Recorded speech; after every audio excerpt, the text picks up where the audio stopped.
नमस्कार, मैं छत्तीसगढ़ अखबार के यूट्यूब चैनल इंडिया आजकल के स्टूडियो से सुनील कुमार। पिछले एपिसोड में आपने हमसे 3 सीटों के बारे में विश्लेषण सुना था। दिनेश आकुला हैदराबाद से आए हुए हमारे मेहमान पत्रकार यहाँ मौजूद हैं। शशांक तिवारी हमेशा की तरह राजनीतिक विश्लेषण में हैं। हमने पहले एपिसोड में 3 सीटों की चर्चा की थी, एक कोरबा, एक जांजगीर चांपा और एक राजनांदगांव। इनको आपने देखा। अब आज हम 3 दूसरी सीटों पे चर्चा कर रहे हैं, क्योंकि चर्चा बहुत लंबी होती इसलिए हमको 2 हिस्से में करना पड़ रहा है। आज हम उन 3 सीटों पे चर्चा कर रहे हैं जिन पे कांग्रेस के उम्मीदवार घोषित हो चुके हैं। वो हैं दुर्ग, रायपुर और महासमुंद। इन 3 सीटों की चर्चा हम अभी और करेंगे। दुर्ग सीट का हाल समझ लीजिए। दुर्ग में 2004 में भूपेश बघेल यहाँ से लड़े, ताराचंद साहू यहाँ से थे और भूपेश बघेल 61,000 वोट से हार गए।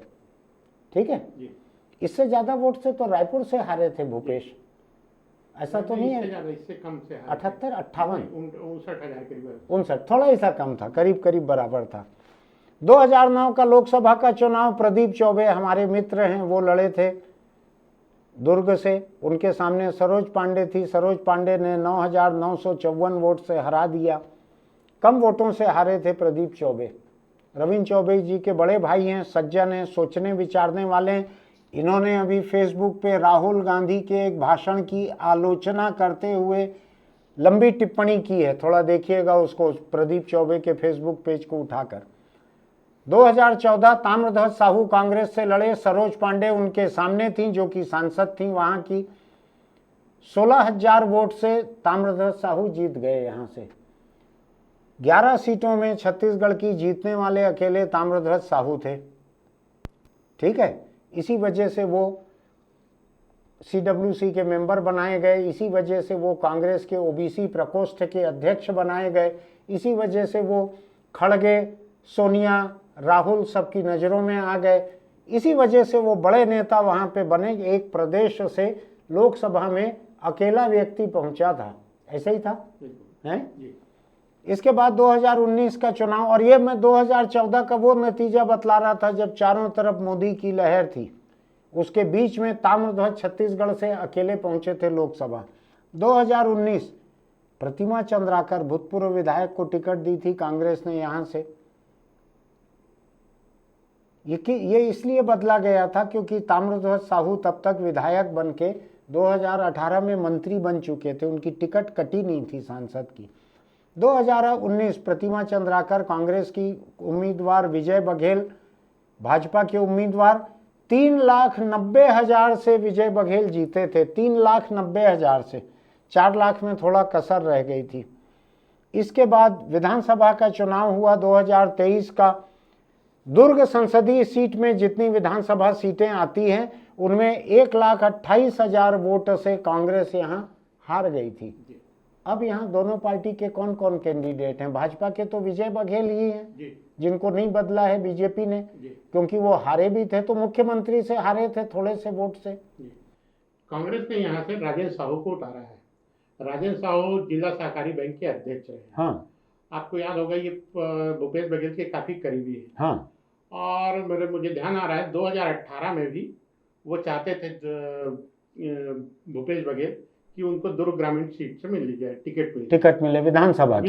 हाँ। तो लेकिन वो सांसद थे, लेकिन वो ताम्रध्वज साहू, हाँ, और वो बड़े नेता थे तो दुर्ग ग्रामीण सीट से वो उनकी पसंद पे उनको दिया गया। हाँ, ये उससे पहले ले जाऊं तो ये एक बार मेयर का इलेक्शन भी लड़े थे छत्तीसगढ़ स्वाभिमान मंच के बैनर तले। अच्छा, ताराचंद साहू वाले।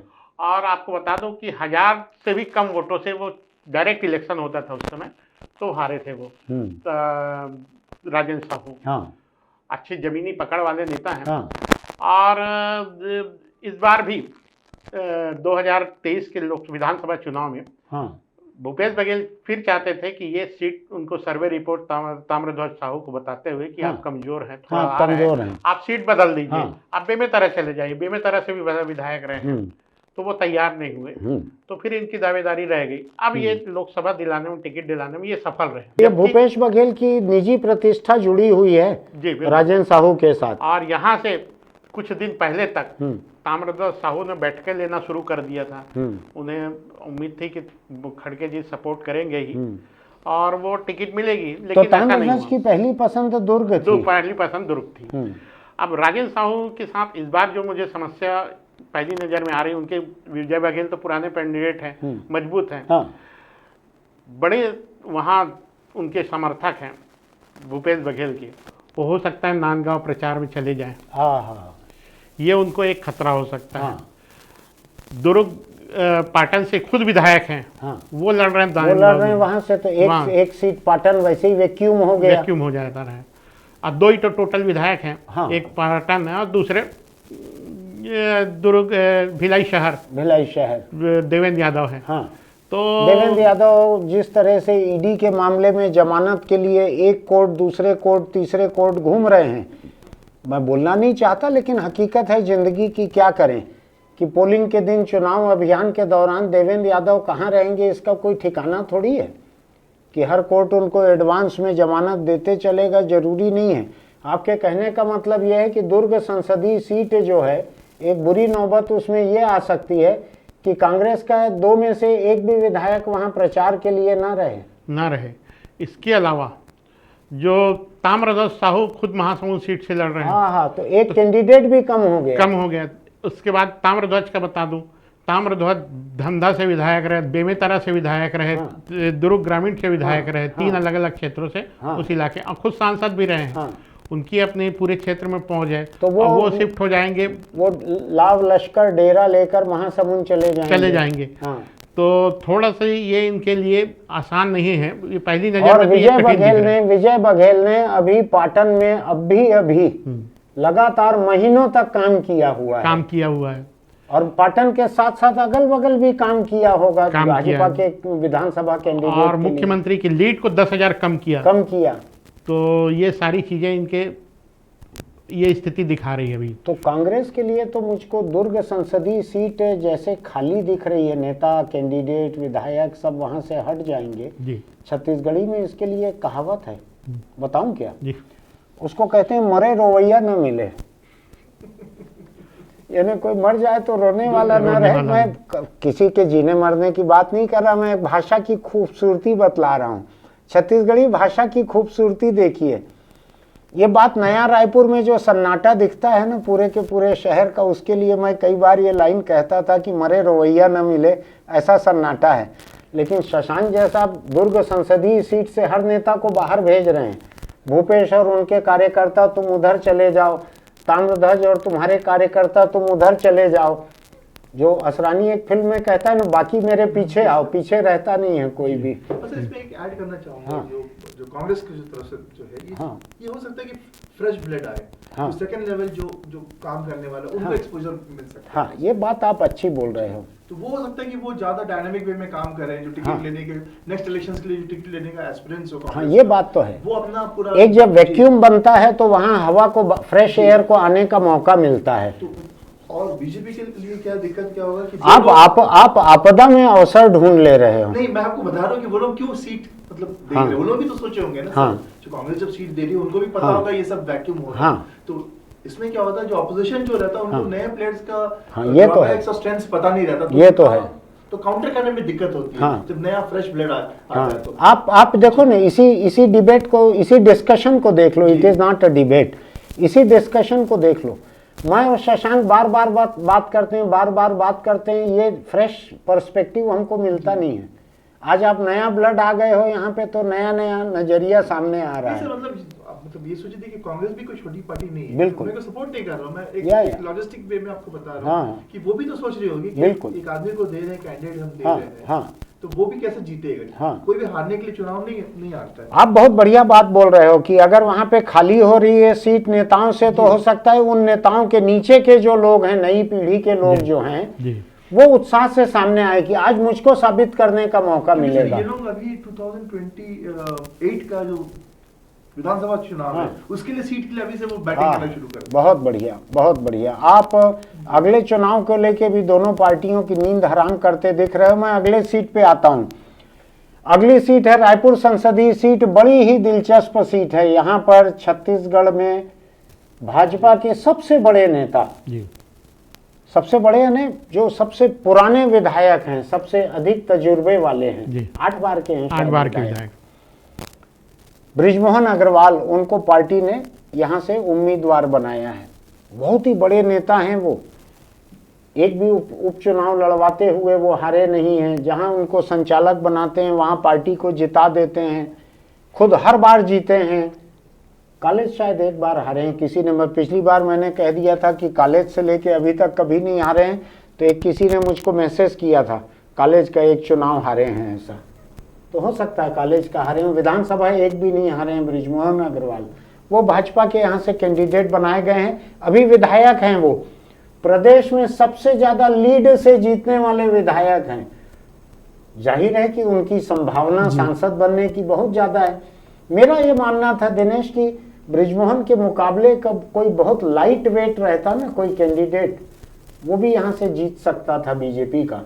मोदी के नाम पे और रामलला के आशीर्वाद से खंबा बम्बा कोई भी खड़ा कर देते, वो भी जीत जाता यहाँ से, ऐसा लग रहा था मुझको। लेकिन पार्टी ने तो एकदम ट्रम्प कार्ड उतार दिया है। सर उसके पीछे रीजन है सर। हाँ। जब मैं बाहर लोगों से मिलता हूँ, वो कहते हैं कि इनको निपटाने की चल रहा है। हाँ। पर ये गलत है, क्योंकि आपने देखा होगा कि 99, 97 से पहले से जब रमेश बैस यहाँ से थे, फिर छत्तीसगढ़ की बात कर रहा हूँ, रायपुर नहीं, रमेश बैस, फिर रमन सिंह, कोई भी वोकल लीडर बीजेपी के पास नहीं है छत्तीसगढ़ से जो पार्लियामेंट में बात करे, जमकर बोल सके, कोई भी नहीं है। कोई भी नहीं है। तो अभी भी बीजेपी का जो हाईकमांड है वो बृजमोहन को एक युवा नेता मानती है। ठीक ठीक। सो जितने भी युवा नेता उनको चांस देना चाहती है, आप सरोज पांडे को ले ले, इनको ले ले, बृजमोहन को, तो जो निपटाने की बात कर रहे हैं, तो कोई भी पार्टी किसी निपटाने का ऐसा काम नहीं करती है। तो छत्तीसगढ़ में Ramesh Bais member of parliament थे, मिनिस्टर्स थे, minister for state of steel and mines थे, doctor Raman Singh minister of state for commerce and industries थे। तो यहाँ से तो बाकायदा उनको मिनिस्ट्री मिलती है, लेकिन कोई भी वोकल लीडर खड़ा होकर छत्तीसगढ़ को रिप्रेजेंट करने वाला आज तक, if I am not wrong, आज तक बीजेपी को छत्तीसगढ़ से नहीं मिला। तो अब उम्मीद कर रहे हैं कि ये बहुत वोकल लीडर है बृजमोहन, स्टडी करते हैं, बहुत पढ़ते हैं, बहुत कुछ, बहुत समझदार भी, और बहुत अच्छा पकड़ भी है। तो आपको लग रहा है कि एक सीट से एक सांसद के साथ साथ भाजपा एक अच्छा ओरेटर भी पार्लियामेंट में ले जा रही है। देखिए बीजेपी जो है पूरा का पूरा एम्फसाइज ओबीसी पे कर रही है, so they want an upper caste leader also. So he is an upper caste leader. हाँ। तो ये सब एलिमेंट्स भी हैं इसमें बीजेपी का। ये देखो, आप दिल्ली में काम कर चुके हो बहुत साल तक जी, तो ये आपका एक नया नजरिया। हम लोग तो थोड़ा देहाती लोग हैं, सर मैं आपको वो कस्बा में बैठे हुए हैं, तो आपका दिल्ली का ये नज़रिया सच में ही मैं जब याद करता हूँ तो मुझको याद पड़ता है कि सुषमा स्वराज और अडवाणी, इन दो के पीछे हमारा एक चेहरा दिखता था जो आमतौर पे चुप रहता था जी। याद है आपको चेहरा? वो इन दोनों के पीछे कौन सा चेहरा रहता था? रमेश बैस। हाँ, बहुत ही कम बोलते थे, वो विपक्ष में थे तो भी कम बोलते थे।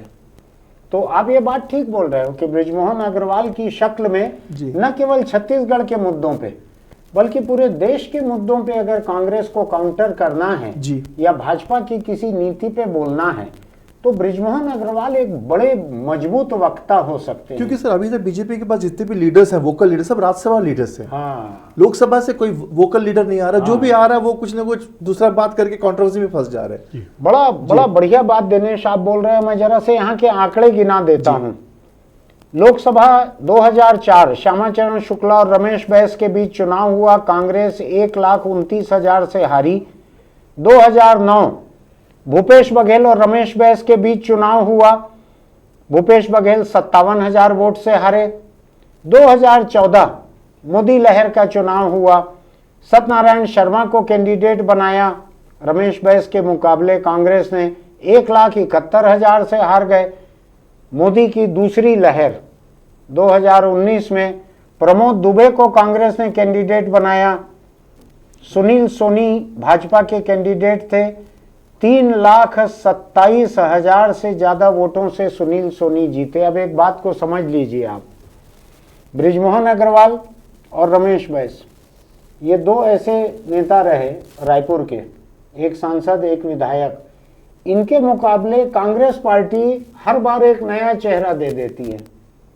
ऐसे ही है शशांक? बिल्कुल, हाँ बिल्कुल। हर बार नया चेहरा, किसी एक उम्मीदवार को 2 चुनाव तैयारी नहीं करने देती, हर बार नया चेहरा दे देती है। अभी जो हुआ विधानसभा का चुनाव, उसमें रायपुर संसदीय सीट जो है पूरी की पूरी राम नाम सत्य है हो गई कांग्रेस पार्टी के लिए। 2,47,000 वोट से, करीब 2.5 लाख वोट से कांग्रेस यहां से हार गई है। ऐसे ही है जी। क्या लगता है दिनेश, रायपुर शहर में आपने अखबार नवीसी की है, आप यहाँ शायद 1 या 2 अखबारों में आप काम कर चुके जी, हो? 2 में काम कर चुके हो। तो हालांकि आप अंग्रेजी के जर्नलिस्ट रहे, हमको सौभाग्य प्राप्त नहीं हुआ आपके साथ काम करने का, लेकिन हम मिलते तो उस समय भी रहे। क्या लगता है आपको, कांग्रेस ऐसा क्यों करती है कि रमेश बैस और बृजमोहन के खिलाफ कभी किसी कैंडिडेट को 2 बार नहीं उतारती? सर उसके पीछे जो मुझे लगता है लॉजिक ये है कि कांग्रेस को ये लगता है कि जो भी कैंडिडेट है उतना पावरफुल नहीं है in terms of spending money, in terms of field work, क्योंकि ये अर्बन में आ जाता है। बहुत सारा अर्बन, एक रायपुर शहर जो अर्बन है, तो बीजेपी का अर्बन वोटर्स पे बहुत ज़्यादा पकड़ है। सो इट्स अ, तो उनको लगता है कि ये सीट हमारा, मतलब इसमें डेंट पाना बहुत मुश्किल होगा। सो वो टेस्ट एंड ट्रायल में चले जाती है कांग्रेस। टेस्टेड कहीं नहीं रहता, ट्रायल एंड ट्रायल रहता है। उनको लगता है कि ट्रायल करके टेस्ट एंड ट्रायल में करेंगे, जो कि रमेश बैस और बृजमोहन इन दोनों ही मामलों में लगता है ट्रायल एंड एरर ही चलते रहा।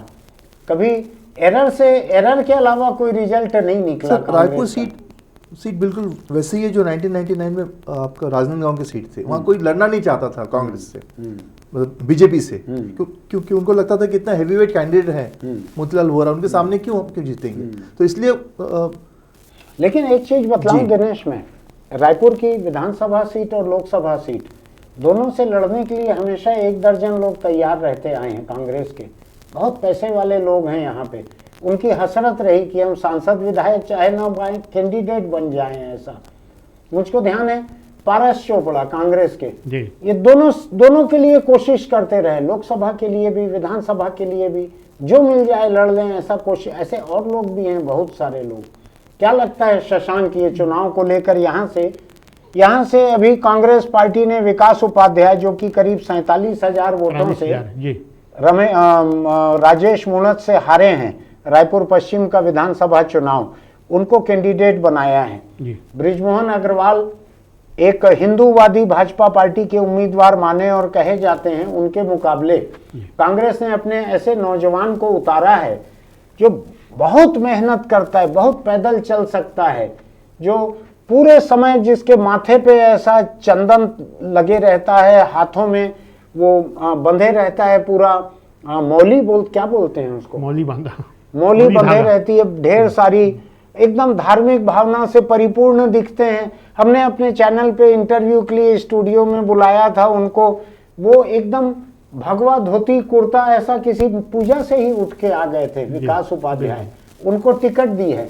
अब ये दोनों कैंडिडेट आमने सामने, क्या लगता है शशांक जी? इस बार क्या हुआ, विधानसभा चुनाव के परिणाम के बाद से, मतलब सरकार ना होने के बाद ज़्यादातर बड़े दावेदार थे जो मजबूत समझे जा रहे थे, या कोई ऐसा दावेदार खुल के आ भी नहीं रहा था। भूपेश को ढकेल रहे थे। भूपेश बघेल को कोशिश ये हो रही थी कि सबसे कम वोट से, चूंकि भूपेश बघेल हारे हैं 59,000 करीब, तो वो चुनाव लड़े। तो वो तो तैयार थे नहीं, उन्होंने अपने क्या कुछ इसी तरह बहुत सारे नाम भी सुझाए गए थे। अंत में विकास उपाध्याय का नाम फाइनल किया गया। विकास पिछली बार भारी, मतलब 3 लाख 3.5 लाख 3.25 लाख के आसपास के मार्जिन से हारे, जीते थे विधायक, सांसद थे सुनील सोनी, चुनाव जीते थे। 3,27,000 से। और इस बार ये खुद ही विधानसभा चुनाव में रायपुर पश्चिम से बड़ी मार्जिन से चुनाव हारे हैं विकास उपाध्याय। अब लोकसभा लड़ रहे हैं, वो भी एक मजबूत कैंडिडेट के खिलाफ, बृजमोहन अग्रवाल के खिलाफ। मेहनती बहुत है, जैसे दिनेश जी ने कहा था कि यंग ब्लड को आगे लाने की कोशिश हो रही है, ये उसी का एक नई पीढ़ी तैयार हो रही है। हारेगा तो भी कम से कम कैंडिडेट तो बनेगा। कांग्रेस ने जो 39 सीट्स अनाउंस की, उसके साथ यूथ मैनिफेस्टो के भी बात किया उन्होंने। तो उसी का एक ऐसा उन्होंने कुछ कहा है ना कि संगठन में टिकट्स में इतना % यूथ लोगों को देंगे, ऐसा कुछ कांग्रेस ने कहा है। लेकिन फिर भी जो प्रियंका गांधी ने यूपी में जो कहा था लड़कियों लड़ सकती हूँ 40% सीट देंगे, ऐसा कोई आसार दिख नहीं रहा। अभी तक तो उस तरह के नहीं, एक ही महिला कैंडिडेट को मिला है। हाँ, बाकी सब महिला को दे देंगे तो शायद 40% हो पाएगा ऐसा। खैर, हम आज की आखिरी सीट महासमुंद के ऊपर आते हैं। आज की आखिरी सीट है, बातचीत लंबी हो गई है मुझसे मिलने के लिए, कोई उधर हैं वो, इसलिए मुझको बातचीत जल्दी, दिनेश भी बार बार अपने फ़ोन पे टाइम देख रहे हैं। महासमुंद बड़ी दिलचस्प सीट है। विद्याचरण शुक्ल की वजह से ये सीट पूरे देश में खबरों में रही जी। इमरजेंसी के बाद मेरे ख्याल से महासमुंद को कवर करने के लिए देश भर के पत्रकार आते थे। मैं दिनेश उस समय रिपोर्टिंग करता था 77 के चुनाव में। 76 में ही मैंने अखबार का काम शुरू किया था। एमजे अकबर और रविवार के एक एडिटर थे, ये दो लोग कलकत्ता से यहाँ आए थे। एमजे अकबर संडे के एडिटर थे, मयूरा होटल में रुके थे। तो गिरजा शंकर मेरे सीनियर रिपोर्टर थे, उनके साथ मैं भी गया था इनके कमरे में। तो मैंने पहली बार एक पोर्टेबल टाइपराइटर देखा था, अकबर उस पर टाइप कर रहे थे। तो हम लोगों से भी कुछ जानकारी ले रहे थे। महासमुंद हो के आए थे, उन्होंने स्टोरी फाइल की, तो जितने पन्ने उन्होंने टाइप किए थे महासमुंद के लिए, फिर उसको हम लोग रात को रेलवे स्टेशन गए थे, ट्रेन में गार्ड को दिए, कलकत्ता में उनके ऑफिस से, अकबर के ऑफिस से आके कोई उस रिपोर्ट को ले लेंगे। तो उन्होंने 3-4 पन्ने अकबर ने टाइप किए थे। उन 3-4 पन्नों को जब अंक आया संडे का हमने देखा, तो करीब 1/4 पेज, 1/4 पेज में एक बॉक्स छपा था महासमुंद का, जो मैगजीन के अपने एडिटर की फील्ड में जाके की हुई रिपोर्ट जो है 3-4 पन्ने की, उसको काट के उन्होंने एक छोटा सा बॉक्स छापा था महासमुंद का। ये एडिटर की आज़ादी रहती है, जो वहाँ डेस्क पे एडिट कर रहे हैं उनकी ये आज़ादी रहती है। सुरेंद्र प्रताप सिंह थे? नहीं, सुरेंद्र प्रताप से नहीं, विजय कुमार या क्या नाम था, मैं भूल रहा हूँ उनका। उन्होंने उस वक्त रविवार में मेरी फांसी की रिपोर्ट छापी भी थी, इसके तुरंत बाद, 77 के तुरंत बाद 78 में, कुछ विजय नाम था उनका, भूल रहा हूँ मैं।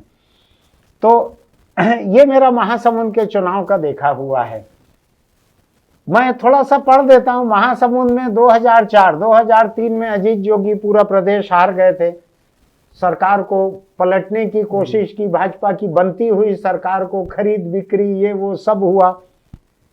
पार्टी ने सस्पेंड कर दिया। कांग्रेस के इतिहास में या देश के इतिहास में पहले कार्यकारी मुख्यमंत्री थे जो पार्टी से सस्पेंड किए गए, और तो कोई नहीं हुआ है दिनेश ऐसा, कोई कार्यकारी मुख्यमंत्री। किसी ने साइन भी नहीं किया था अपने हाईकमांड का सिग्नेचर भी किसी ने तो अजीत जोगी का वो किस्सा बहुत अलग है। हमने वीरेंद्र पांडे जी के साथ इंटरव्यू में इस किस्से को बहुत लंबा चौड़ा डिस्कस किया है, आप देखिएगा उसको। इसका लिंक भी हम वीरेंद्र पांडे वाले इंटरव्यू का इसके आखिरी में डाल दें। विद्याचरण शुक्ल थे, उनको उन्होंने 1,18,000 से हराए। विद्याचरण बीजेपी से लड़ लिए थे। जनसंघ के समय से लोग विद्याचरण के खिलाफ काम करते आ रहे थे, बीजेपी ने उनको कैंडिडेट बना दिया। महासमुंद के बीजेपी के वर्कर को समझ में नहीं आया कि हम क्या बोल के विद्याचरण के लिए वोट मांगे, कैसे उनको वोट दें, कोई उनको वोट दे नहीं पाए। कमल और विद्याचरण इसका कोई मेल नहीं था, तो विद्याचरण लंबे से 1,18,000 से हार गए। 2009 का चुनाव मोतीलाल साहू और चंदूलाल साहू इनके बीच हुआ। यहाँ पर फिर कांग्रेस 51,000 से हार गई। 2014 मोदी की पहली लहर का चुनाव, फिर अजीत जोगी लड़े। फिर वहाँ पे 5, 7, 8 चंदूलाल साहू ढूंढ के लिए आए थे जोगी। जितने चंदूलाल साहू मिले, कई चंदूलाल साहू कॉन्स्टिट्यूंसी छोड़ के भाग गए उस चुनाव में कि हमको कैंडिडेट बना देंगे जोगी, पता है ना। ऐसे कई चंदूलाल साहू दूसरे प्रदेशों में जाके मिले। बाद में जब चुनाव निपट गया तब आए लौट के। चंदूलाल साहू नाम होना महासमुंद के इस चुनाव में खतरनाक हो गया था। बाहर चले जा चंदूलाल, नहीं तो जोगी पकड़ के ले जाएगा, जैसा माहौल था। 1200 वोट से जोगी हार गए थे। आप बहुत बुरा काम करो तो भी उसका बुरा फल मिले ऐसा जरूरी नहीं है, केवल टोटका है। जोगी ने इतने चंदूलाल खड़े किए फिर भी 1200 वोट से हार गए थे। ऐसे ही था ना शशांक। 2019 मोदी की दूसरी लहर का चुनाव, धनेंद्र साहू कांग्रेस के कैंडिडेट थे, चुन्नीलाल साहू भाजपा के कैंडिडेट थे। कांग्रेस यहाँ पे करीब 90,000 वोट से हार गई थी। लेकिन अभी विधानसभा का जो चुनाव हुआ है, इस विधानसभा के चुनाव में महासमुंद सीट से कांग्रेस पार्टी 9,483 वोट से आगे है। जो ताम्र साहू दुर्ग से टिकट न मिलने पे या दुर्ग छोड़कर महासमुंद आए हैं, जो उसकी एक वजह ये भी है कि वहां पे बहुत सारे साहू लोग जीतते आए हैं, लड़ते आए हैं, और वहां पे कांग्रेस अभी करीब 10,000 वोट से आगे है विधानसभा में। ताम्रध्वज साहू के साथ ये है कि गृह मंत्री रहते हैं, यहाँ के प्रभारी मंत्री थे। अच्छा, देखिए मुझको याद नहीं था ताम्रध्वज जी का। लेकिन प्रभारी मंत्री के रहते भी बहुत ज़्यादा कुछ उपलब्धियां, जैसे वो लगातार सक्रिय नहीं रहे, उसको लेकर नाराजगी अभी दिख रही है। लेकिन साहू समाज के वोटरों की संख्या सबसे ज़्यादा है। ये साहू समाज के प्रदेश अध्यक्ष भी रहे हैं। प्रदेश अध्यक्ष भी रहे हैं।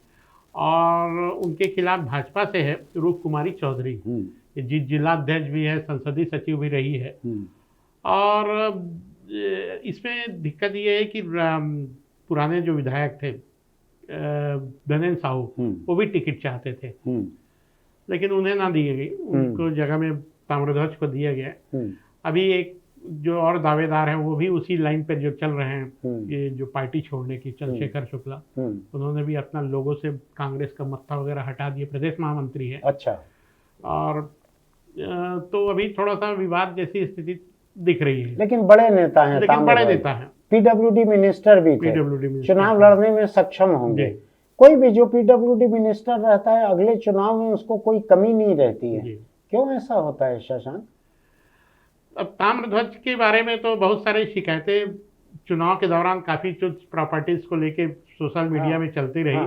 और हार की वजह एक प्रमुख ये भी बताई जाती है, दोनों बेटों को लेके भी विवाद चलते थे। कोई उनके एक ओएसडी भी थे, उनको लेकर भी विवाद चलते थे। ऐसा कई तरह के विवाद से घिरे रहे वो। अब वो विवाद दुर्ग से, रायपुर से महासमुंद पहुंच पाएंगे कि नहीं? अब पहुंचे या ना पहुंचे, लेकिन ये बहुत आसान स्थिति में नहीं दिख रहे हैं ऐसा, क्योंकि विधानसभा चुनाव में बढ़त के बावजूद रूप कुमार चौधरी लोकल है और मजबूत अच्छी नेत्री है, और इनके पास जाति समीकरण के अलावा कोई बहुत ज्यादा वो नहीं है ऐसा समझ। अच्छा दिनेश जी, आप लंबे समय से यहाँ रहे छत्तीसगढ़ में। महासमुंद पार्लियामेंट्री सीट जो है, ये विद्याचरण के नाम के साथ भी जुड़ी रही, जोगी के नाम के साथ भी जुड़ी रही। आपके कुछ न कुछ किस्से वहाँ के आपके देखे हुए होंगे, कुछ सुने हुए होंगे महासमुंद सीट के, इन दोनों नेताओं के। क्या याद पड़ता है महासमुंद से आपको?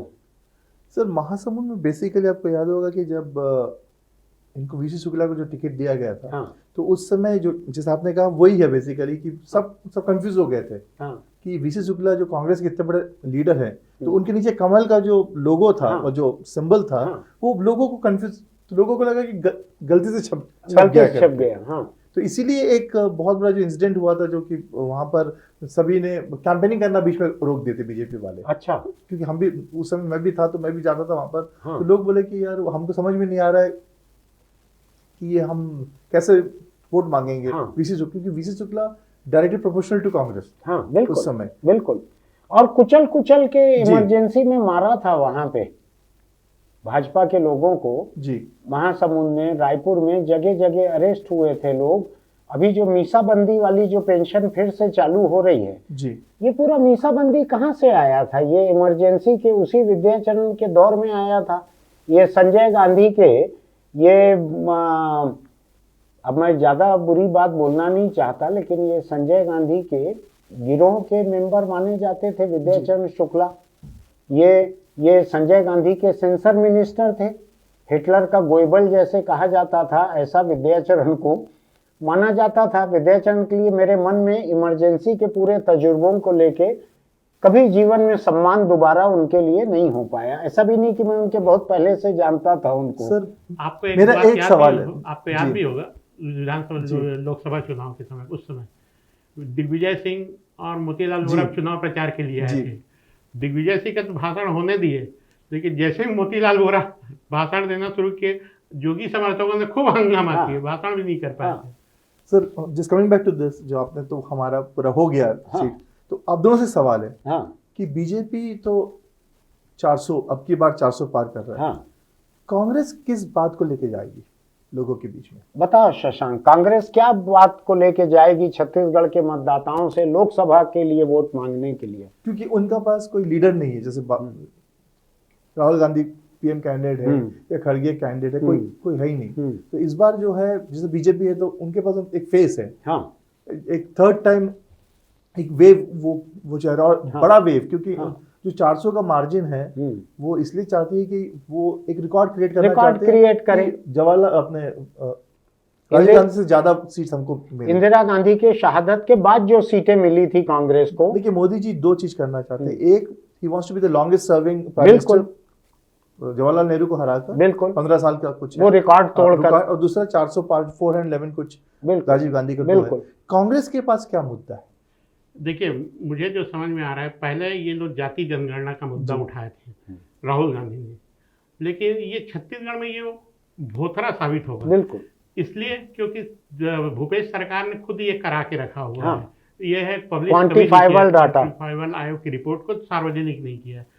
इसके अलावा देखिए दूसरी चीजें इनके थोड़ा सा फेवर में जाती है, वो प्रो किसान की, प्रो किसान की ये छवि रही है कि कर्ज माफी उन्होंने किया था, कर्ज माफी का वादा चुनाव घोषणा पत्र में किया था। ये अलग बात है, सरकार जनता ने उन्होंने ना वो किया, लेकिन ना जैसे नांदगांव वगैरह कुछ सीटें हैं, कुछ विधानसभा जैसे जांजगीर चांपा, जैसे महासमुंद, 3 सीटें ऐसे हैं जहां बड़ी संख्या में मतलब कांग्रेस बढ़ाते हैं। तो यहाँ संभावना दिख रही है ये सब पुराने किसान से जुड़े मुद्दों को लेके सामने जाए, ये मुझे ऐसा लग रहा है, क्योंकि बीजेपी चाहती कि 11 का 11 सीट उनकी झोली में आ जाए। देखो दिनेश, तुमने ये सवाल दोनों से पूछा था। मैं आज सुबह से किसी से ये बात कर रहा था, दिल्ली से एक दोस्त का फोन आया, वो टटोलना चाहते थे कि छत्तीसगढ़ में क्या मुद्दे रहेंगे। उनसे बात करते करते जो मुझको सूझा वो ये था, छत्तीसगढ़ का ये चुनाव, इस चुनाव में राहुल गांधी का नामो निशान नहीं है, खड़गे का नामो निशान नहीं है, सोनिया प्रियंका को तो आप भूल ही जाओ, पंजा छाप तो ठीक है, वो तो गांव गांव तक है निशान। छत्तीसगढ़ के इस चुनाव में मुझको लोकल जो कैंडिडेट हैं कांग्रेस के, जो सांसद कैंडिडेट हैं, इनसे परे मुझको अकेला भूपेश बघेल एक मुद्दा दिखता है। और भूपेश बघेल आज का भूपेश बघेल नहीं, जो 5 साल सरकार चला रहा था वो भूपेश बघेल मुझको इस चुनाव में अटपटा लगेगा लोगों को, क्योंकि भूपेश बघेल तो मोदी के सामने नहीं है चेहरा, अटपटा लगेगा मेरा कहना। लेकिन मैं फिर कह रहा हूं इस बात को, मेरे हिसाब से लोकसभा का ये चुनाव छत्तीसगढ़ के मतदाता के सामने मोदी के 10 बरस वर्सेस भूपेश के 5 बरस, तुलना करने का और कोई पैमाना यहाँ पे नहीं है हमारे पास। अगर हम लोकल कैंडिडेट को छोड़ देते हैं कि कैंडिडेट टू कैंडिडेट तुलना एक अलग बात है, मुझको लगता है लोकसभा का ये चुनाव भूपेश बघेल के 5 साल के कामकाज को लेकर, जो उन्होंने अच्छा किया, जो बुरा किया, जो भी किया हो, उसके ऊपर होगा। क्योंकि कांग्रेस आज कुछ भी वायदा करने की हालत में नहीं है। लोगों को मालूम है कि देश में इनकी सरकार बनने वाली नहीं है, ऐसा सब लोग जानते हैं या मानते हैं। मैं भी ऐसा मानता हूं कि कांग्रेस की सरकार देश में बनने नहीं जा रही, इंडिया गठबंधन की सरकार बनने नहीं जा रही है, ऐसा मुझको लगता है। मेरा अंदाज कई बार गलत भी साबित हुआ है, लेकिन लगता है मुझको ऐसा। ऐसी हालत में छत्तीसगढ़ का मतदाता मोदी के मुकाबले किससे तुलना करेगा? भूपेश बघेल के 5 साल के कामकाज, उसमें से कई कामकाज जेल में हैं, बहुत से कामकाज कोर्ट के कटघरे में खड़े हुए हैं, बहुत से कामकाज जांच एजेंसियों के स्क्रूटनी में हैं, कई कामकाज के यहाँ छापे पड़ रहे हैं।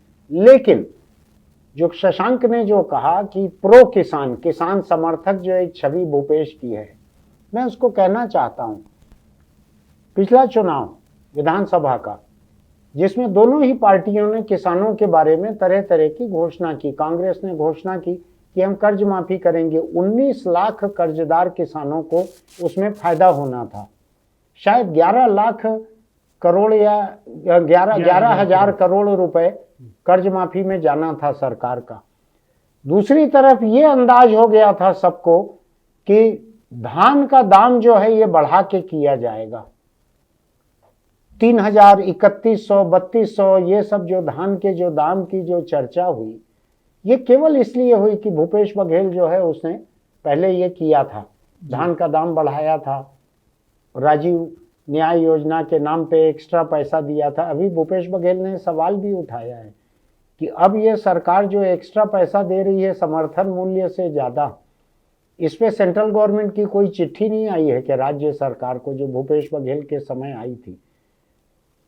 लेकिन ये किसान वाला मुद्दा अपनी जगह ठीक है। आज भूपेश बघेल अगर लोकसभा जीत जाए, आज यहाँ से 4-6 सांसद बन जाए, तो भी ये किसान को क्या दे देंगे, इनकी सरकार तो बन नहीं रही है। तो प्रदेश के वोटर्स को ये मालूम है कि सरकार तो मोदी की ही बनने की संभावना अधिक है, लेकिन वो तुलना किससे करेंगे? राहुल गांधी यहाँ मुद्दा ही नहीं है। खरगे वर्गे को आप भूल ही जाओ।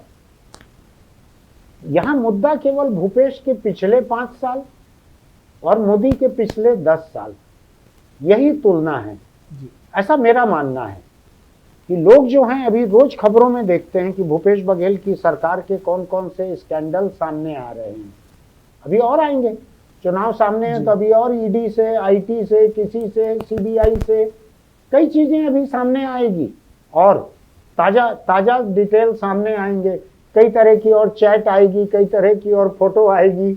आपने भी चैट तो देखी होगी बहुत तरह की, जी देखी है ना। मेरे ख्याल से ये चुनाव जो है मोदी वर्सेस भूपेश बघेल है छत्तीसगढ़ में।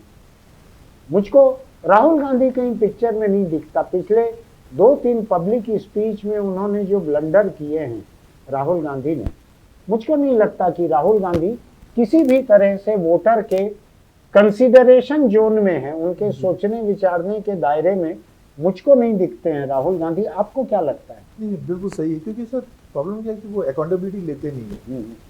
ना वो पीएम कैंडिडेट अनाउंस हुए हैं, ना वो पार्टी के प्रेसिडेंट है।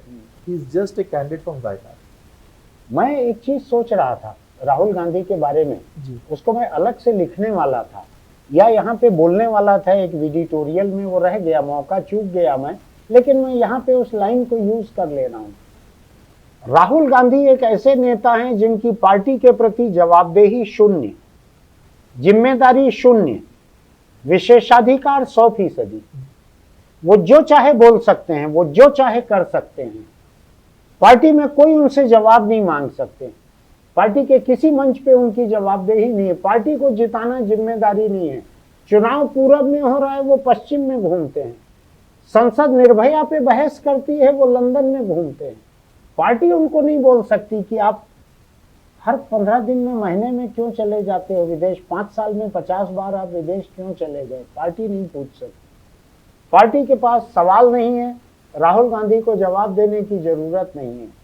तो राहुल गांधी एक ऐसे व्यक्ति हो गए हैं जो जिनके ऊपर जिम्मेदारी शून्य है और जिनके विशेषाधिकार 100% है। शायद 100 से ऊपर होता होगा तो वो भी ऐसा ही है। बिल्कुल। अगर आपको हमारा ये एपिसोड अच्छा लगता हो तो आप हमारे चैनल को सब्सक्राइब कीजिएगा, नोटिफिकेशन की बटन दबाइएगा, लाइक कीजिएगा, दोस्तों को लिंक भेजिएगा, कमेंट बॉक्स में टिप्पणी कीजिएगा। एक छोटी सी अपील आपसे ये कि बीड़ी, सिगरेट, तंबाकू, गुटखा का अगर शौक हो तो आप छोड़ दीजिए, क्योंकि इन चीज़ों का शौक कैंसर को भी बहुत है। वो इन चीज़ों को नहीं खाती है, इनको खाने वाले लोगों को खाती है।